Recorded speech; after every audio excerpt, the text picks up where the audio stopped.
Good afternoon. The Leicestershire and Rutland Wildlife Trust is seeking to raise £30,000 to vaccinate badgers on its nature reserves. The Trust believes vaccinating the animals is the best way of preventing the spread of bovine TB in cattle. It comes as a cull of thousands of badgers is due to get underway this autumn. Phil Brewster reports. It's not my best side. Early morning in Leicestershire, and preparations are being made to vaccinate a group of badgers against bovine TB. The scheme is part of a selective programme of vaccination of badgers on land owned by the Leicestershire and Rutland Wildlife Trust. There's no evidence at the moment that we're aware of that badgers have TB in Leicestershire.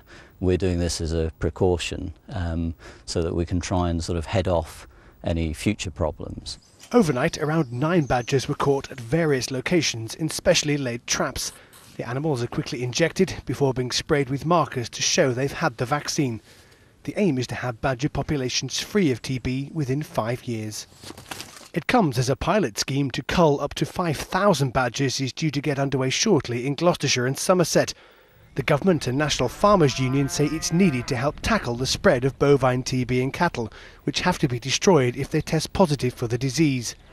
But opponents say a badger cull is inhumane and ineffective. There is a high risk that it could actually make the problem worse by dispersing social groups. So if you have infected badgers, they could actually move out into an area that's not currently infected. The Trust says the only viable long-term solution is a vaccine for cattle. In the meantime, it's looking to raise £30,000 to help pay for a 5-year vaccination programme to protect the badger population and prevent what it says is a scourge of bovine TB. Phil Brewster, ITV News, Leicestershire. The former Labour Chancellor Alistair Darling has strongly attacked plans to build a high-speed rail line to London from the Midlands. Well, speaking on national radio this morning, Mr Darling said the project's benefits were highly contentious and it risked draining money from the railways for 30 years, despite backing the scheme when he was Transport Secretary.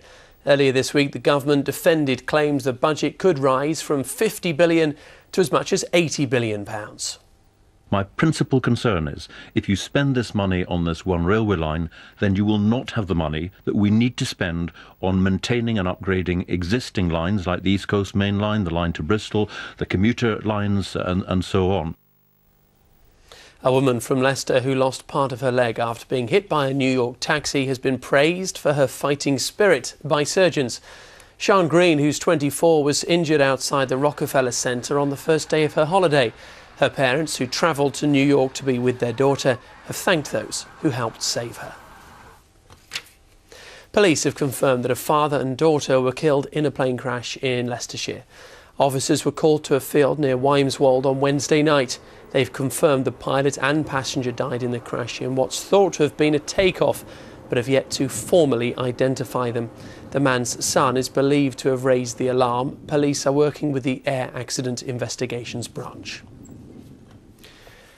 A festival set up in the memory of a man from the Midlands who died from cancer is planning to be bigger than ever this year. Judge Stark will be part of the annual Sandwell show this bank holiday weekend, with headline acts including Blue, Lamar and The Twang. The 3-day event is in memory of Simon Turton from West Bromwich, who died of a brain tumour aged 36.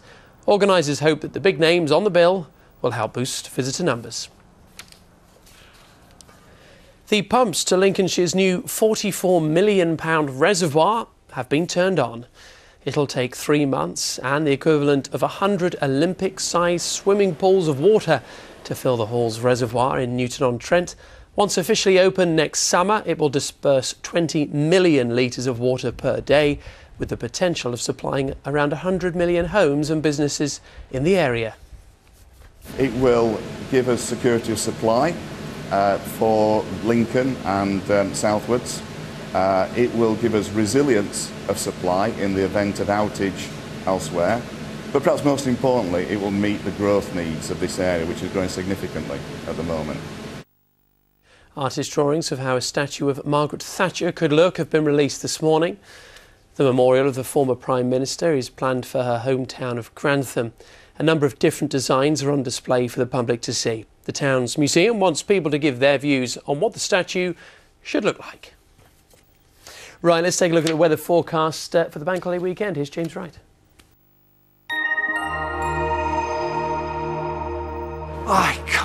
wait to get some sunshine. Me too. I'm sick of all these showers.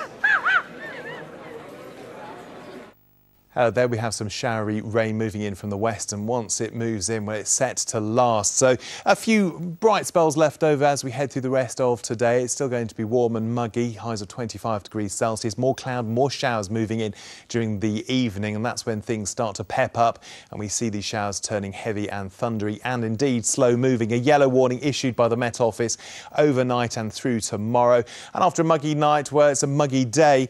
If you get stuck under these showers, could last. We could see 30 millimetres in an hour and up to 50 in 3 hours. So batten down the hatches. Bye for now.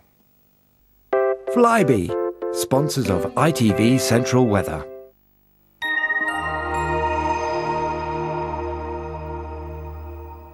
Pretty grim start to the bank holiday weather-wise. James does assure me it might be a bit better on Sunday and Monday. You can see more weather updates at itv.com/central, along with, of course, news and sport as it happens. That's it from the Lunchtime team, though.